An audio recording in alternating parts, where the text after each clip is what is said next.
আজ ছিল কার্তিক মাসের পঞ্চকের প্রথম দিন, তাই আমি আর ওই যে পেছনে দাঁড়িয়ে আছে কমলা আর নীল রঙের শাড়ি পরা আমার শাশুড়ি মা দুজন মিলে সকাল সকাল রেডি হয়ে চলে এসেছি বালিকা বুড়ির পুজোতে। তো বালিকা বুড়ির পুজো এখানে কমপ্লিট হয়ে গেছে, তারপর চলছে বই পড়া। সবাই এখানে শুনছে, একজন বই পড়ছেন আর সবাই শুনছে। কিছুজন মহিলা, কিছু মেয়েরা সবাই মিলে এখানে বালিকা বুড়ির পুজো করে থাকেন। আমার এটা বিয়ের পরে দ্বিতীয় বছর। বিয়ের আগে এই পুজো টুজো হয় আমি সেরকম জানতাম না, মানে এমনি পঞ্চকের উপোস করতে দেখেছি, অনেকে পুজো টুজো করে সন্ধেবেলায় কীর্তন টাইপের কিছু করে, কিন্তু এই যে বালিকা বুড়ির পুজো ওই যে হয় ওই রকম টাইপের আমি বিয়ের আগে কখনো দেখিনি। এখানে আসার পর আমার এটা দ্বিতীয় বছর পড়েছে।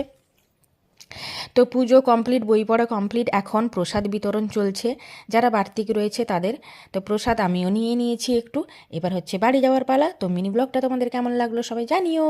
টাটা।